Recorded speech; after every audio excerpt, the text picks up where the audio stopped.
สบายดีท่านผู้ฟังที่เคารพทุกท่านพบกับรายการวิทยุภาคภาษาลาวสถานีวิทยุ FEBC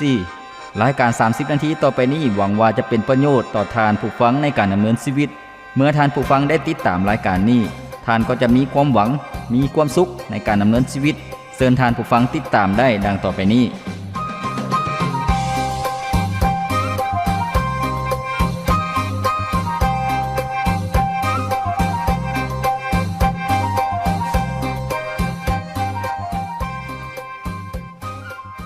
สุขสบายดีพ่อแม่พี่น้องท่านผู้ฟังที่เคารพรักทุกท่านพบกันอีกเช่นเคยกับรายการชีวิตนี้ยังมีความหวังข้าพเจ้าพรประเสริฐผู้ดำเนินรายการยินดีต้อนรับท่านผู้ฟังที่จะมาศึกษาเรียนรู้และรับพรจากหลักคำสอนของพระคริสตธรรมคัมภีร์ซึ่งในพระคริสตธรรมคัมภีร์นั้นมีหลายๆเรื่องราวหลายๆเหตุการณ์ซึ่งเป็นบทเรียนให้กับท่านผู้ฟังซึ่งเป็นคำสอนที่ดีให้กับท่านผู้ฟังที่จะได้รับแง่คิดท่านผู้ฟังจะเข้าใจเรื่องความจริงจากหลักคำสอนขององค์พระผู้เป็นเจ้าและท่านผู้ฟังจะเติบใหญ่ขึ้นในชีวิตฝ่ายจิตวิญญาณและพระเจ้าจะทรงอวยพรชีวิตของท่านผู้ฟังที่จะดำเนินในทางของพระเจ้าและอวยพรชีวิตท่านผู้ฟังจะประสบกับผลสำเร็จในชีวิตและเป็นพระพรให้กับคนอีกจำนวนหลวงหลายที่อยู่อ้อมข้างท่านผู้ฟังที่เคารพพวกเราได้เรียนรู้เรื่องที่สำคัญและเหตุการณ์บ่ว่าจะเป็นคำอุปมาขององค์พระเยซูเจ้าเหตุการณ์สำคัญและการอัศจรรย์ขององค์พระเยซูเจ้าและการอัศจรรย์ของอัครสาวกซึ่งเป็นพระพรให้กับท่านผู้ฟังก็สามารถไปรับฟังย้อนหลังได้จะฟังในอินเทอร์เน็ตหรือใน Facebook ก็ได้ท่านผู้ฟังใน Facebook ก็เพียงแต่พิมพ์คำว่า FEBC ลาวท่านผู้ฟังก็จะสามารถรับฟังย้อนหลังได้ในเรื่องราวหรือว่าหัวข้อต่างๆที่พวกเราได้เรียนรู้กันผ่านมาซึ่งหลายก่อน50เรื่องแล้วท่านผู้ฟังเช่นเคยมื้อนี้พวกเราจะเรียนรู้ในภาคส่วนต่อไปก็คือว่าจากการทรงสร้างจนถึงชีวิตนิรันดรซึ่งมื้อนี้พวกเราจะเรียนรู้ในตอนที่2ที่มีชื่อว่าพระเจ้าทรงสร้างมนุษย์เรื่องพระเจ้าทรงสร้างมนุษย์นั้นปรากฏอยู่ในพระธรรมปฐมกาลบทที่1ข้อที่26ถึงข้อที่28แล้วก็ปฐมกาลบทที่2ข้อที่7ถึงข้อที่25ก็ได้มีเรื่องราวและเนื้อหาดังต่อไปนี้และพระเจ้าได้กล่าวว่าบัดนี้เฮาจะสร้างมนุษย์ให้มีรูปลักษณะคือเฮาตามรูปแบบอย่างของเฮาเขาจะมีอำนาจเหนือป่านกสัตว์ทั้งหมดบ่ว่าสัตว์เลี้ยงหรือสัตว์ป่าสัตว์ใหญ่หรือสัตว์น้อยก็ดีดังนั้นพระเจ้าจึงเนรมิตสร้างมนุษย์ให้มีรูปลักษณะของพระองค์ตามพระลักษณะของพระเจ้าพระองค์ได้เนรมิตสร้างพวกเขาให้เป็นชายและหญิงพระเจ้าได้อวยพรพวกเขาและพระเจ้าได้กล่าวแก่เขาว่าจงมีลูกหลานให้แพร่ผายขยายทวีคูณหลายขึ้นเพื่อเสื้อสายของเจ้าจะมีอยู่ทั่วทุกแห่งหนและปกครองทุกสิ่งถึงแผ่นดินโลกนี้เฮาให้เจ้ามีอำนาจเหนือป่านกและสัตว์ป่าทุกชนิดและบทที่2ข้อที่7ถึงข้อที่25ได้บอกว่าแล้วพระเจ้ายาเวก็เอาขี้ดินแต่พื้นดินมาปั้นเป็นทรายและเป่าลมหายใจใส่หูดังของทรายที่ถูกปั้นขึ้นมาให้มีชีวิตและทรายที่ถูกปั้นนั่นก็ได้เริ่มมีชีวิตและพระเจ้ายาเวก่อสร้างสวนแห่งหนึ่งในเอเดนอยู่ทางทิศตะวันออกและเอาทรายผู้ที่พระองค์ได้ปั้นขึ้นนั่นมาอยู่ในสวนแห่งนี้พระเจ้ายาเวได้บันดาลให้มีต้นไม้ทุกชนิดใบเขียวงามดีและหมากไม้ก็เป็นน่าอยากกินในกลางสวนนั้นพระองค์ได้บันดาลให้มีต้นไม้ที่ให้ชีวิตให้ฮู้จักดีและฮู้จักชั่วข้อที่18ถึงข้อที่25ได้กล่าวไว้ว่าแล้วพระเจ้ายาเวก็กล่าวอีกว่าบ่เป็นการสมควรที่ผู้ชายต้องอยู่โดดเดี่ยวอย่างนี้เฮาจะสร้างผู้ซอยที่เหมาะสมให้ลาวแล้วพระเจ้ายาเวจึงเอาขี้ดินจากพื้นดินมาปั้นเป็นรูปสัตว์ต่างๆที่อยู่ในธงและนกทั้งหลายที่อยู่ในอากาศและได้นำเอาสัตว์เหล่านั้นมาให้ทรายนั้นเบิ่งว่าเราจะใส่ชื่อให้อย่างใดและชื่อใดที่เราได้ตั้งให้สัตว์ทั้งหลายที่มีชีวิตจึงเป็นชื่อต่อมาฉะนั้นทรายผู้นี้จึงตั้งชื่อให้สัตว์เลี้ยงทั้งหลายและฝูงนกในอากาศและให้สัตว์ป่าทั้งหมดแต่บ่มีสัตว์ตัวใดเลยที่เป็นผู้ซอยที่เหมาะสมให้แก่เราแล้วพระเจ้ายาเวจึงเฮ็ดให้ทรายผู้นี้นอนหลับสนิทและในขณะที่เรานอนหลับอยู่นั้นพระองค์ก็เอากระดูกข้างซีกหนึ่งของเราออกมาและเฮ็ดให้เนื้อหนังจอดติดกันดังเดิมพระเจ้ายาเวเอากระดูกข้างมาสร้างเป็นผู้หญิงและนำนางมามอบให้เราแล้วชายผู้นั้นก็เว้าว่านี่เด้แม่นผู้ที่มีรูปร่างคือเฮากระดูกของนางมาจากกระดูกของเฮาเนื้อหนังของนางมาจากเนื้อหนังของเฮาผู้หญิงแม่นชื่อของนางเพราะนางมาจากผู้ชายด้วยเหตุนี้ผู้ชายจึงจากพ่อแม่ของตนและไปติดพันอยู่กับเมียของตนและเขาทั้งสองก็กลายเป็นคนเดียวกัน ชายและหญิงได้เปื่อยกายอยู่ แต่พวกเขาบ่รู้สึกละอายกันเลยท่านฟังที่เคารพนี่ก็คือเรื่องราวที่พระเจ้าได้ทรงสร้างมนุษย์ให้พวกเขามาพักฟังเพลงจากรายการของพวกเขาก่อนจัก1เสียงเพลงแล้วพวกเขาจะมาเรียนรู้และรับประพรจากเรื่องนี้ร่วมกัน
ท่านผู้ฟังที่เคารพจากขอพระคัมภีร์ที่พวกเขาได้อ่านไปนั้นเป็นเรื่องราวที่ได้กล่าวถึงพระเจ้าได้ทรงสร้างมนุษย์พระเจ้าได้ทรงสร้างมนุษย์จากดินท่านผู้ฟังจากขี้ดินพระเจ้าได้สร้างมนุษย์และปั้นให้เป็นผู้ชายและพระเจ้าได้ทรงเป่าลมหายใจใส่มนุษย์เฮ็ดให้มนุษย์นั้นมีชีวิตสิ่งนี้ได้บ่งบอกให้พวกเขาเห็นว่ามนุษย์เป็นสิ่งที่พระเจ้าได้สร้างขึ้นและเป็นสิ่งที่พิเศษกว่าทุกๆอย่างทุกๆชีวิตที่พระเจ้าได้สร้างขึ้นบ่ว่าจะเป็นสัตว์ปีกสัตว์น้ำหรือว่าสัตว์บกสัตว์เลื้อยคลานต่างๆพระเจ้าสร้างขึ้นแต่ว่ามนุษย์เป็นสิ่งที่พิเศษที่สุดที่พระเจ้าได้สร้างขึ้น เพราะว่าในพระคัมภีร์ปฐมกาลบทที่1ข้อที่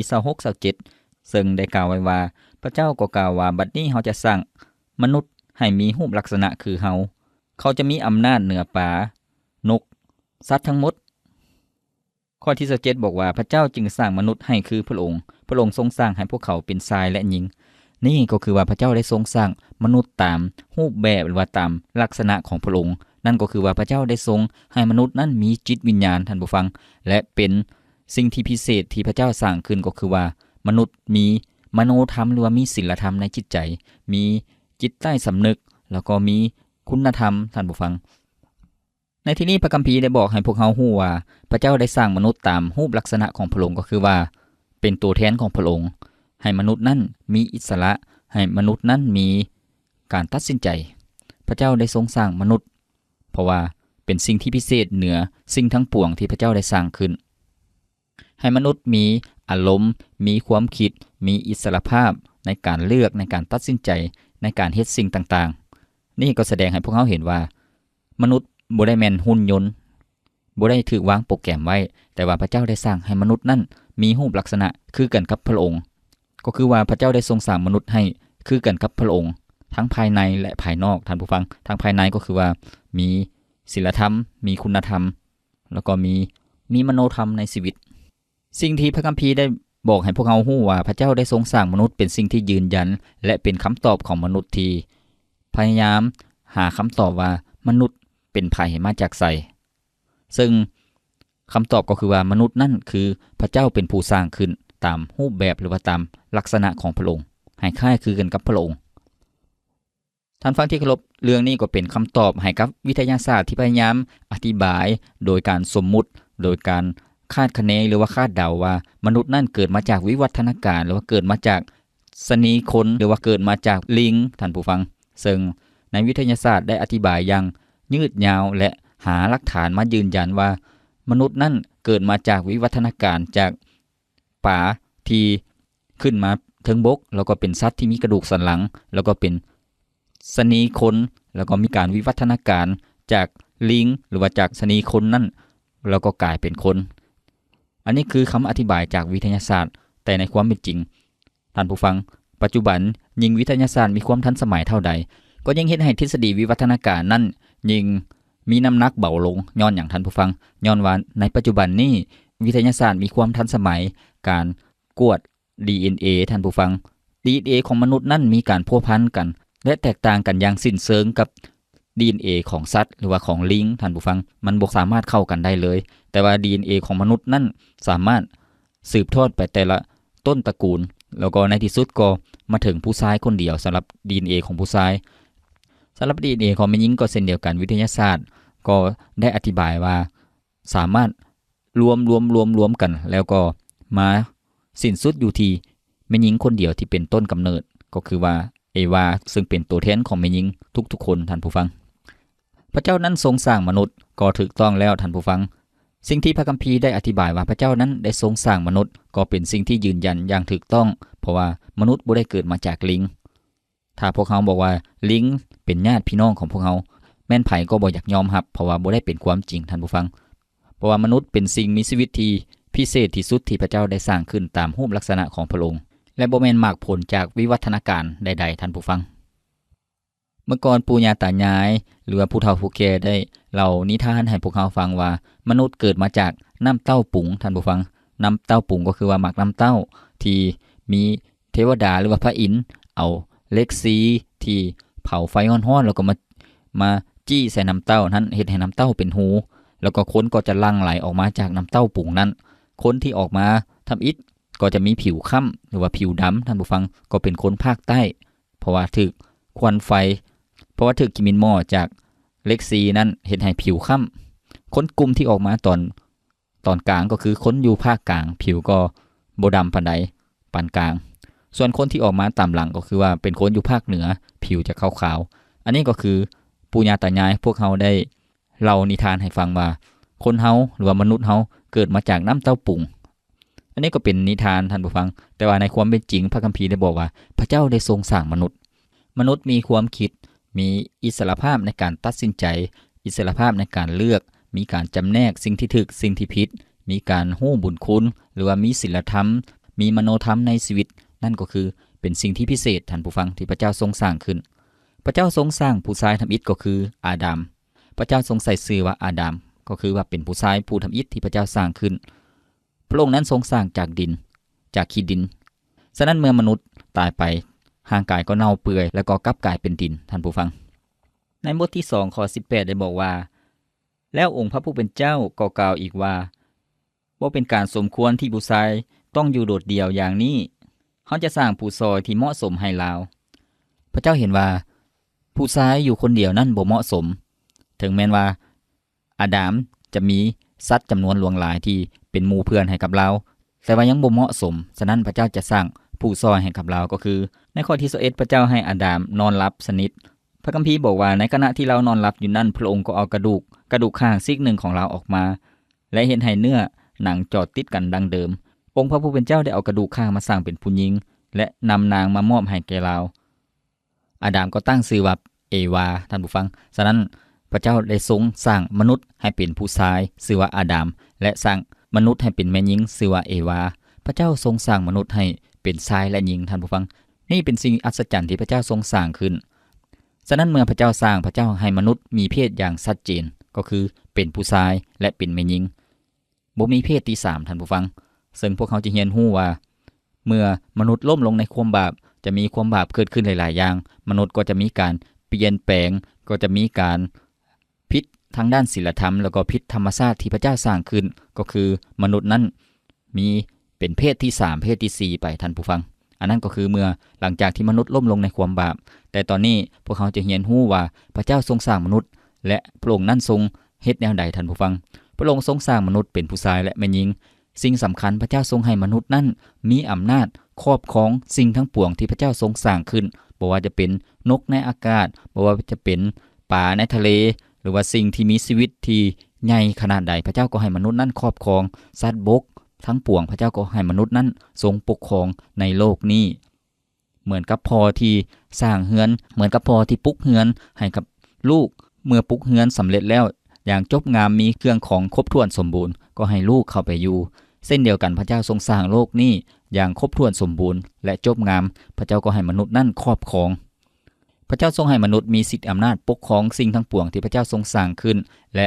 เบิ่งแยงบรบัดรักษาสิ่งต่างๆที่พระเจ้าทรงสร้างขึ้นท่านผู้ฟังแต่ว่าหลังจากที่มนุษย์ล้มลงในความบาปมนุษย์ก็ได้ตกอยู่ภายใต้สิ่งที่พระเจ้าทรงสร้างขึ้นก็คือว่าเป็นทาสหรือว่าบ่ฮู้จักกับพระเจ้าไปคาบไหว้บูชาสัตว์ไปคาบไหว้บูชาต้นไม้ไปคาบไหว้บูชาถ้ำหรือว่าภูผาป่าดงต่างๆหรือว่าดวงตะเวนดวงเดือนมนุษย์ก็ไปคาบไหว้นี่ก็คือสิ่งที่ผิดปกติหลังจากที่มนุษย์นั้นล้มลงในความบาปแล้วก็หันหลังให้กับพระเจ้าท่านผู้ฟังในที่นี้เป็นคำตอบที่ชัดเจนว่าพระเจ้าทรงสร้างมนุษย์และประทานสิทธิอำนาจให้มนุษย์นั้นเหนือทุกสิ่งท่านผู้ฟังมนุษย์สามารถปกครองสามารถเบิ่งแยงหรือว่าสามารถมีอำนาจเหนือสัตว์ทั้งปวงสัตว์บ่ได้เป็นเจ้านายมนุษย์แต่หลายๆคนได้ไปคาบไหว้ได้ยกให้สัตว์บางประเทศท่านผู้ฟังบางประเทศคนก็มีการคาบไหว้บูชางัวคาบไหว้บูชางูหรือว่าสร้างหรือว่าสัตว์ต่างๆท่านผู้ฟังนั่นก็เป็นสิ่งที่ผิดปกติในที่นี้ข้อที่24พระเจ้าทรงสร้างมนุษย์แล้วพระเจ้าบอกว่าด้วยเหตุนี้ผู้ชายจึงจากพ่อแม่ของตนและไปติดพันอยู่กับเมียของตนทั้งสองก็เป็นกายคนเดียวกันความหมายก็คือว่าผู้หญิงกับผู้ชายเป็นอันหนึ่งอันเดียวกันทั้งฝ่ายร่างกายและฝ่ายวิญญาณท่านผู้ฟังพระเจ้าทรงให้ผู้หญิงและผู้ชายนั้นเป็นคู่ครองซึ่งเป็นสิ่งที่พระเจ้าทรงตั้งขึ้นก็คือว่าสถาบันครอบครัวเพราะว่าพระเจ้าบอกว่าให้มนุษย์นั้นปกครองสิ่งทั้งปวงและให้มีลูกมีเต้าแผ่ผายขยายไปทั่วแผ่นดินโลกพระเจ้าทรงอวยพรให้มนุษย์นั้นมีการสืบเชื้อสายและเมื่อผู้หญิงกับผู้ชายแต่งงานกันก็พระเจ้าก็รับรองว่าเป็นสถาบันครอบครัว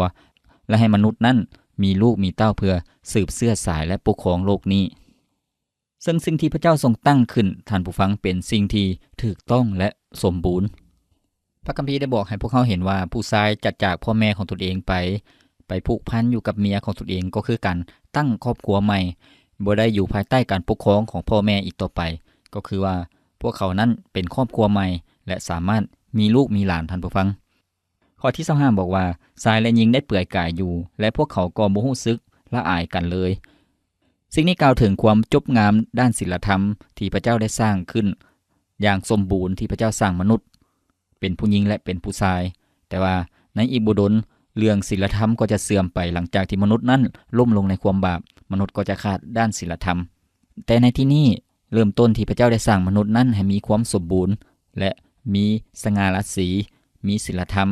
ปราศจากความบาปท่านผู้ฟังที่พระเจ้าได้สร้างมนุษย์ขึ้นเป็นครูทำอิฐพระเจ้าได้ทรง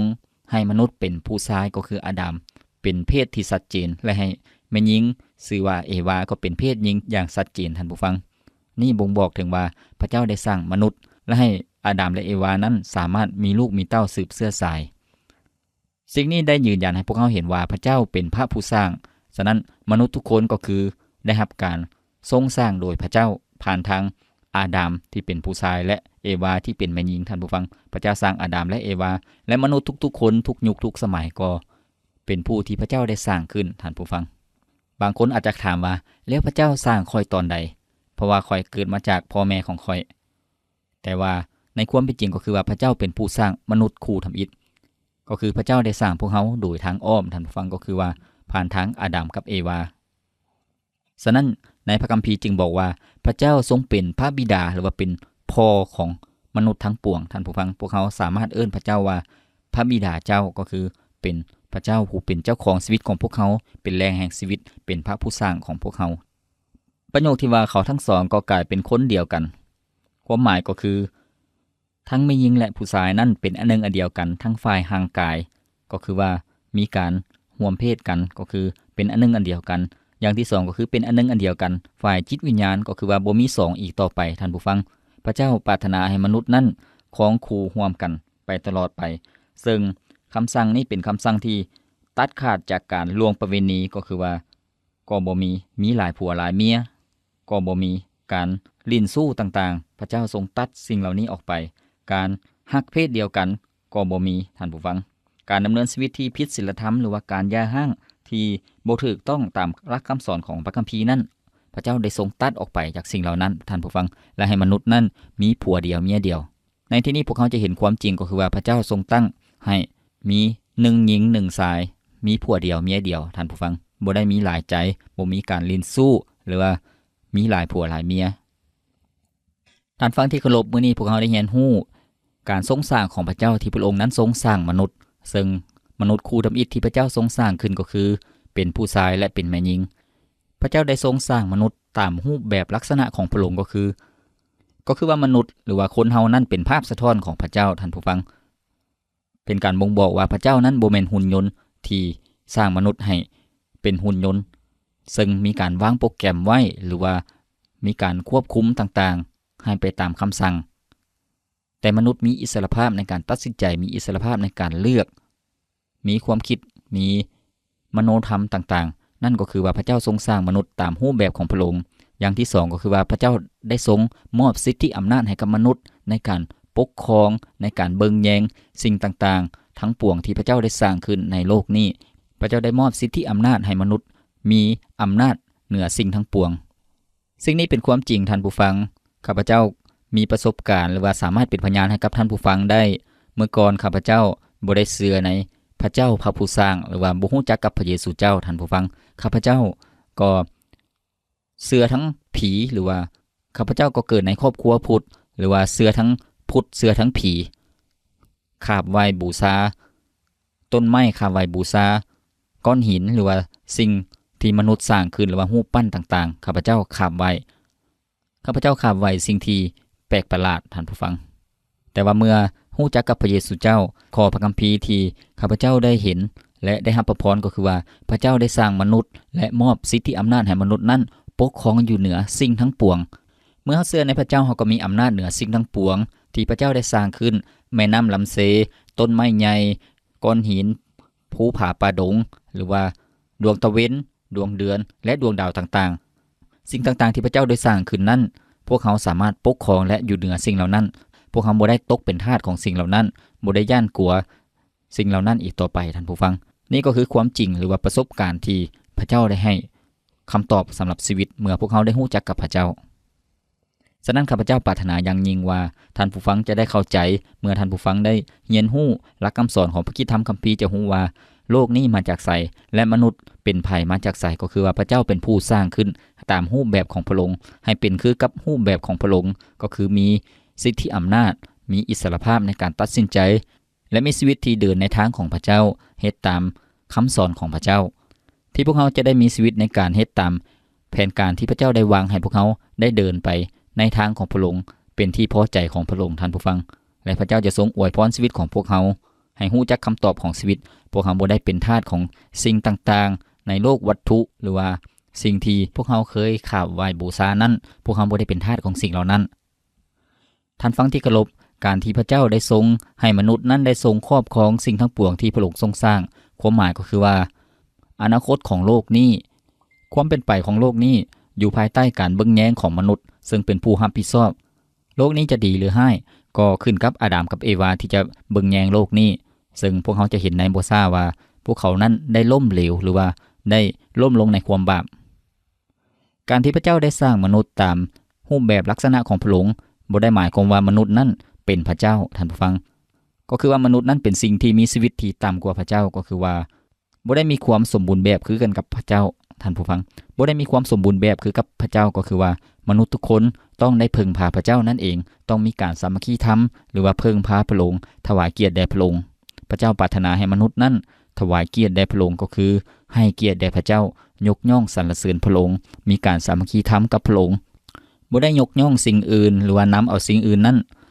มาเปรียบเทียบกับพระเจ้าหรือว่าคาบไหว้บูชาสิ่งต่างๆแทนพระเจ้าท่านผู้ฟังพระเจ้าปรารถนาให้มนุษย์นั้นมีความสามัคคีธรรมกับพระองค์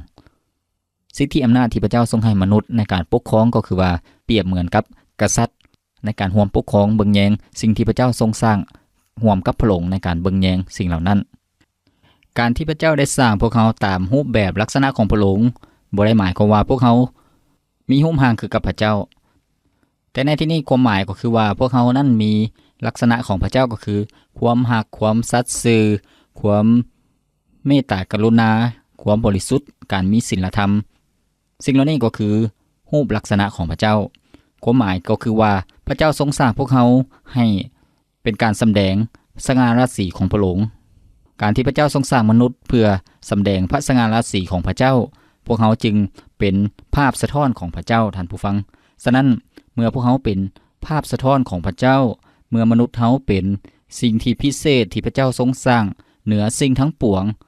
ที่พระเจ้าทรงสร้างนั้นมนุษย์เป็นสิ่งที่พิเศษให้พวกเขาที่จะมีความภาคภูมิใจในชีวิตการเป็นมนุษย์ของพวกเขาท่านผู้ฟังก็คือว่าพระเจ้านั้นทรงสร้างพวกเขาด้วยความรักด้วยจุดประสงค์ของพระองค์พระองค์บ่ได้สร้างพวกเขาด้วยความบังเอิญแต่พระองค์นั้นทรงมีจุดประสงค์มีความตั้งใจที่จะสร้างมนุษย์ให้แสดงพระสง่าราศีของพระองค์ก็คือว่าให้เห็นความยิ่งใหญ่ของพระองค์การที่พระเจ้าทรงสร้างมนุษย์นั้นองค์ประกอบภายในของมนุษย์บ่ว่าจะเป็นความคิดจิตใจเรื่องศีลธรรมต่างๆนั้นเป็นสิ่งที่มหัศจรรย์และสิ่งที่พวกเขาเบิ่งเห็นก็คือว่าในร่างกายของมนุษย์ท่านผู้ฟังองค์ประกอบหรือว่าอวัยวะต่างๆของมนุษย์นั้นมีความสลับซับซ้อนซึ่งพระเจ้าได้ทรงสร้างเป็นสิ่งที่น่าอัศจรรย์หากพวกเขาได้เรียนวิชาการแพทย์หรือว่าได้ยินบรรดาแพทย์หมอที่พวกเพิ่นได้ปิ่นปัวรักษาคนเจ็บไข้ได้ป่วยการผ่าตัดหรือว่าการปิ่นปัวต่างๆบรรดาแพทย์หมอจะเห็นว่าร่างกายมนุษย์นั้นมีการซ่อมแซมหรือว่ามีการปรับปรุงหรือว่ามีการรักษาตัวเองท่านผู้ฟังเช่นเมื่อพวกเขามีไข้ต้นตัวหรือว่าคิงของพวกเขาก็จะร้อนนั่นก็คือว่าอุณหภูมิในร่างกายของพวกเขานั้น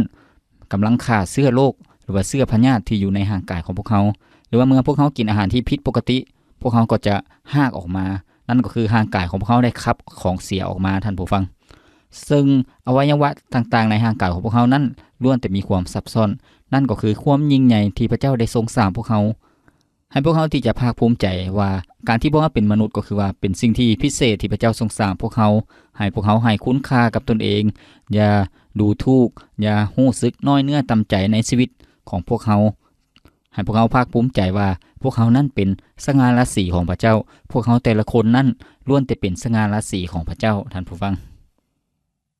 ท่านผู้ฟังที่เคารพรายการของพวกเขาดำเนินมาฮอดนี้ก็สิ้นสุดเพียงเท่านี้ข้าพเจ้าพรประเสริฐผู้ดำเนินรายการขอกล่าวคำว่าสบายดีขอพระเจ้าทรงอวยพรท่านผู้ฟังทุกท่าน